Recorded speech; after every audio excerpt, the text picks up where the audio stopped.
Hey, I'm Jeff. And I'm Phil, and we're the Cocktail Dudes. Today we're going to make the raspberry gum syrup.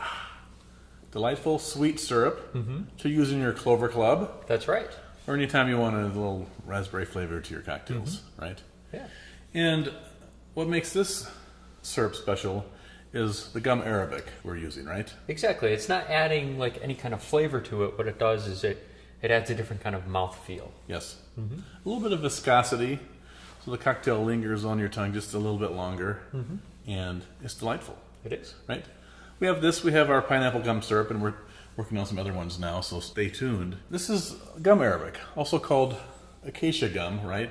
It's the sap from an acacia tree. And it looks like amber. It looks very pretty, but it's a pain to deal with. So you buy it already processed into a powder like this guy over here. And then you don't have to worry about the little gems of gum sap. Right. That way you can save it for your cane like Jurassic Park. Yeah, exactly. That's what it looks like. No expense spared. So it's kind of a pain to deal with the gum arabic because it is a pain to dissolve it and stuff like that.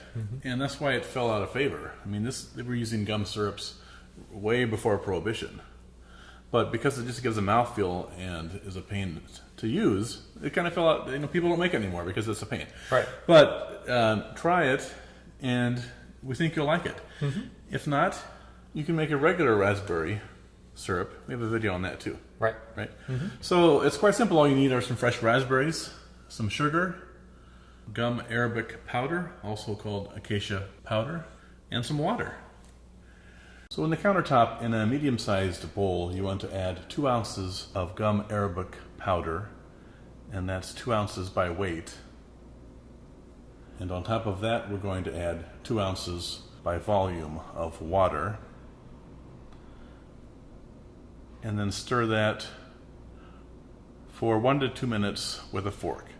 Get all of the powder incorporated into the water. It'll look a little bit like a bowl of oatmeal. Stir it around real well.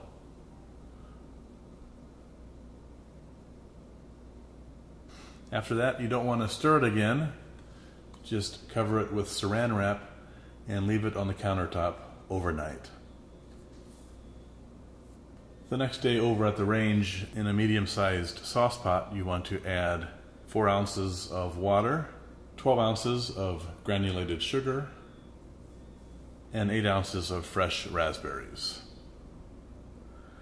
Turn the flame to a medium-low heat and stir it with a large spoon. Just press on the raspberries with the back of the spoon to break them all up. Allow it to come to a simmer, give it a nice stir, and then remove it from the heat and let it cool a bit on the countertop for 2 to 3 hours. Once it's steeped a little bit, we're going to return it to the flame just for about 30 seconds to warm it up to just under boiling. Then we'll take the warm syrup mixture and pour it through a fine mesh sieve into the arabic powder and water mixture from yesterday. You'll want to press on the raspberries with the spoon to express all of the liquid that you can. And then discard the fruit. Then whisk the mixture vigorously for about 60 seconds. Then let it sit undisturbed on the countertop for 5 minutes.